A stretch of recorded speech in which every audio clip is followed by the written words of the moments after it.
কোন যুগের অবতার? কলিযুগের।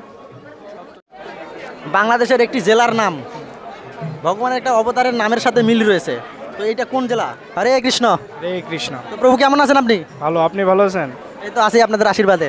তো আমাদের এখন একটা কুইজ খেলা হবে, তো আপনাকে আমরা 4টা প্রশ্ন করব, তো এর মধ্যে যদি আপনি 3টা প্রশ্নের উত্তর দিতে পারেন তো আপনার জন্য একটা সুন্দর পুরস্কার আছে, গিফট আছে। তো আপনি কি প্রস্তুত? জি। তো প্রথমে আপনি বলেন আপনার নাম কি? আমার নাম হচ্ছে পার্থ পাত্র। নাম কি? পার্থ পাত্র। পার্থ। তো অনেক সুন্দর নাম আপনার। তো ভগবান শ্রীকৃষ্ণ এ কুরুক্ষেত্রের যুদ্ধের প্রারম্ভে যখন অর্জুনকে গীতার জ্ঞান দান করেন এবং অর্জুনকে কি নামে সম্বোধন করেছিলেন বলেন? পার্থ। পার্থ। তো অর্জুনের নাম হচ্ছে পার্থ। তো আপনি কিন্তু অর্জুন স্বয়ং, আপনার মাধ্যমে কিন্তু ভগবান কি অর্জুনের মাধ্যমে গীতার জ্ঞান সবার মাঝে বিতরণ করেছেন। হরে কৃষ্ণ। তো আপনাকে আমরা প্রশ্ন করবো 4টি, এর মধ্যে 3টির উত্তর দিতে পারলে আপনার জন্য একটা পুরস্কার আছে। তো আপনার প্রথম প্রশ্ন হচ্ছে যে বাংলাদেশের একটি জেলার নাম ভগবানের একটা অবতারের নামের সাথে মিল রয়েছে, তো এইটা কোন জেলা? নারায়ণগঞ্জ। কোন জেলা? নারায়ণগঞ্জ। তো সত্যি কি? জি। কীভাবে জানলেন আপনি? অবশ্যই ওই নামের ক্ষেত্রে বোঝাই তো যায়। হ্যাঁ, নারায়ণ হচ্ছে একটা ভগবানের অবতার, ওনার নাম অনুসারে রাখার কারণেই। তো অসংখ্য ধন্যবাদ আপনাকে, আপনার প্রথম প্রশ্নের উত্তর সঠিক। হরে কৃষ্ণ। তো নারায়ণগঞ্জের একটা বিখ্যাত তীর্থস্থানের নাম বলেন?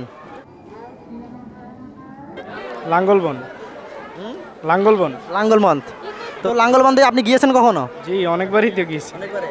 তো লাঙ্গলবন্দ কোন ভগবানের কোন অবতারের জন্য বিখ্যাত? পরশুরাম। পরশুরাম। পরশুরাম। শিওর পরশুরাম? জি। এই পরশুরামের কাহিনী জানেন আপনি? কাহিনী তো জানি না, এই পরশুরামের পিতামাতার নাম কি? বলতে পারবো না। একটু চেষ্টা করে দেখেন দিকে যদি বলতে পারেন। না, বলতে পারবো না, জানি না, জানা নাই আমার। তো অসংখ্য ধন্যবাদ আপনাকে। তো হরে কৃষ্ণ। তো আপনার শেষ প্রশ্ন, তো এই যে নারায়ণ, নারায়ণ কোন যুগের অবতার? কলিযুগের। একটু ভালো করে থিঙ্ক করে বলেন, মানে নারায়ণ কোন যুগের অবতার? সত্যযুগে। জানি না। বলেন বলেন, শিওর একটু হন, বলতে পারবেন? কলি অথবা সত্য, দুইটাতে যে কোনো একটাই হবে। বর্তমান চলছে কলিযুগ। কলিযুগ। তাহলে তো নারায়ণ কোন যুগের অবতার? কলিযুগ। কলিযুগ কনফার্ম। কনফার্ম? কনফার্ম। না না, আপনি বলছিলেন পিছন থেকে। সত্যযুগ। কোন যুগের? সত্যযুগ। তো অসংখ্য ধন্যবাদ। উনি কি হয় আপনার? আমার ছোট ভাই। ছোট ভাই। আপনার নাম কি? কৃষ্ণ। কৃষ্ণ। তো পার্থ আর কৃষ্ণ, অর্থাৎ পার্থ সারথি দুইজন একসাথে আছেন আমাদের মাঝে। হরে কৃষ্ণ। তো হরে কৃষ্ণ প্রভু, অসংখ্য ধন্যবাদ আপনাদের, আপনারা সুন্দরভাবে এই প্রশ্নগুলোর উত্তর দেওয়ার চেষ্টা করছেন। তো আমাদের পক্ষ থেকে আপনাদের জন্য একটা ছোট্ট উপহার আছে, একটা গ্রন্থ। তো এই গ্রন্থটার নাম হচ্ছে ভগবান কে। দেখেন, তো এই গ্রন্থটা থেকে আপনারা ভগবান সম্পর্কে অনেক কিছু জানতে পারবেন, আমাদের ধর্ম সম্পর্কে। তো এই গ্রন্থটা অবশ্যই পড়বেন আপনি। হরে কৃষ্ণ। তো এই গ্রন্থটা কি পড়বেন আপনি? জি, অবশ্যই পড়বো। তো ধন্যবাদ অসংখ্য আপনাদের। তো সবার উদ্দেশ্যে একবার হরে কৃষ্ণ মহামন্ত্র বলেন। হরে কৃষ্ণ হরে কৃষ্ণ হরে কৃষ্ণ।